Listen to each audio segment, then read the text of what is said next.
What's up, it's Marco, Sage Soccer, and today I want to talk a bit about the US men's national team goalkeeper situation.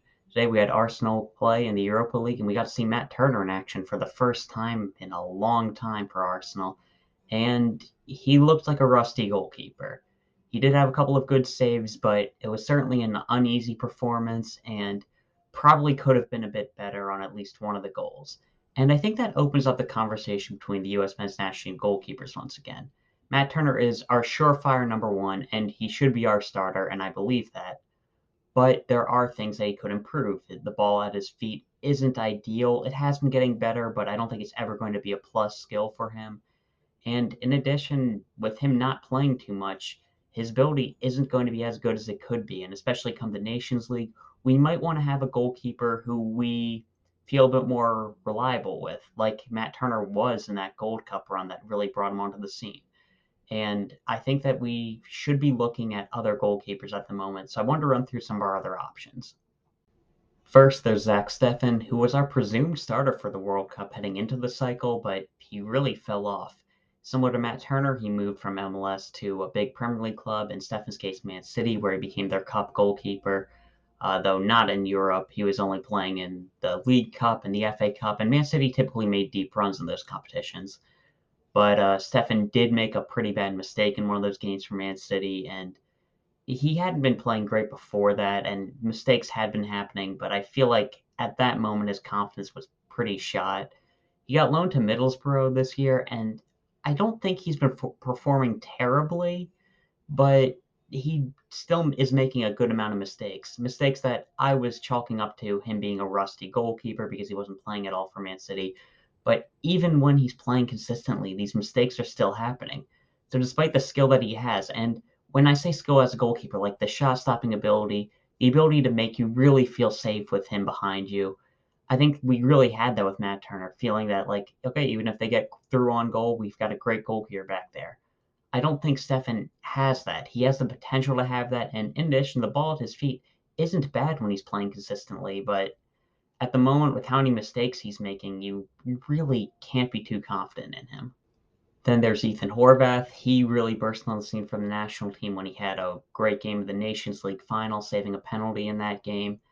And Horvath's problem has been game time for a while. He hasn't been a consistent player since, I think the start of the 2022 World Cup cycle until this very year where he got loaned to Luton Town. He became their number one goalkeeper. And he had flashed a good bit of potential, and you see a bit of talent in him, but it's he's fine. I'd say he's a more well-rounded keeper than Matt Turner. His ability with his feet is a bit better. It's still not a great, but I think it is an upgrade. And I think that he is a pretty consistent option now in the championship. He has made like a mistake or two, but it's not like Zach Steffen. And especially as a backup, when he has been able to come in big games, I would feel a bit more comfortable with Ethan Horvath as our number two goalkeeper than a Zach Steffen. But I don't think he has that amazing shot stop potential that we have seen out of a Matt Turner and Zach Steffen might have.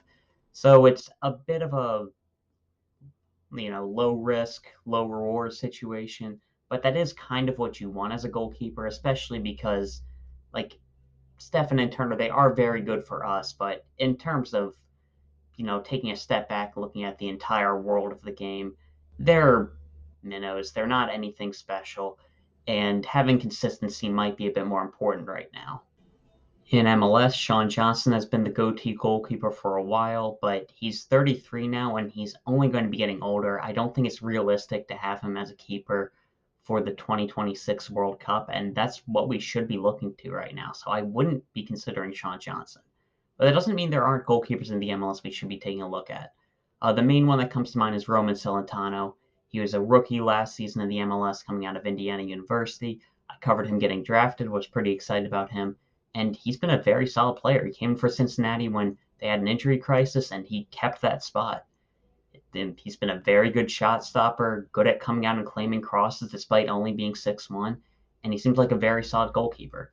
The ball at his feet has been a bit of a question, but Cincinnati don't exactly use him too much, so it might just be that we're not able to see the skill that he might have, and we could put him in a better environment and see if he is able to keep up, because I think he might be able to do it. it's a bit of a question, but Celentano certainly has a lot of potential, and he's looking like a very strong goalkeeper in the MLS this season. Definitely someone to keep an eye on.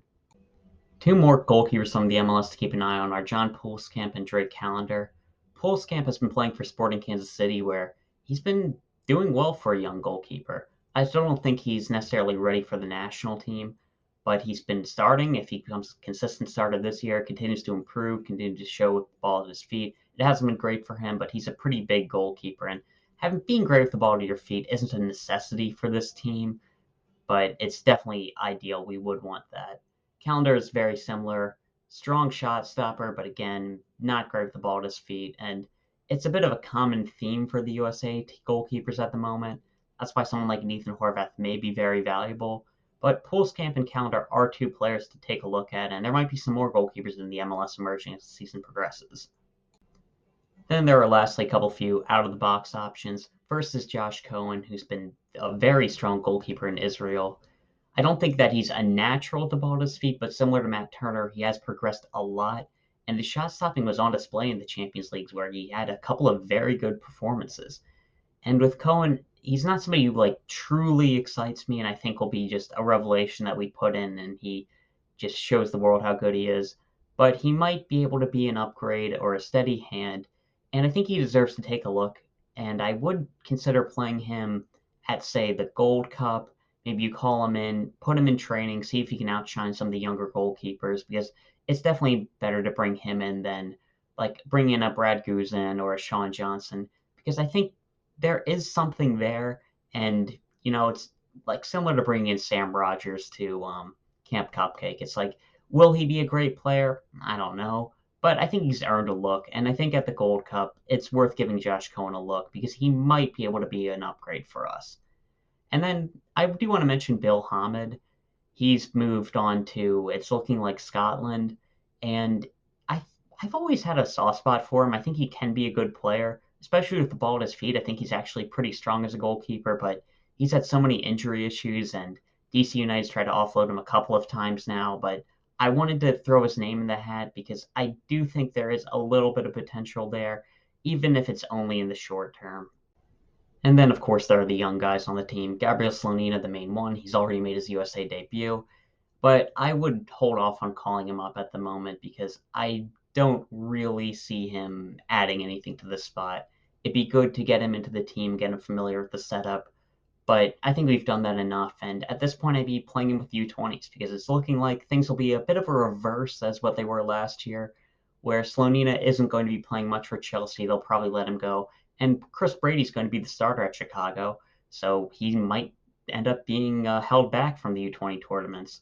And if that's the case, it'd be good to see Slonina in that competition, get him to play with the youth setup that is pretty good at playing out the back, which I think he could get better at. And with Slonina, obviously there's a ton of potential. You don't become a starting goalkeeper at 18 if you don't have a ton of potential and aren't a great player. But at the moment, when I compare him to like a Drake Callender, like if we need to win a game, I'm going to put in Drake Callender. I'm going to put in Roman Celentano because Slonina, it is still a ton of potential, but he does have to really start fulfilling that, which I do believe he will, but not yet.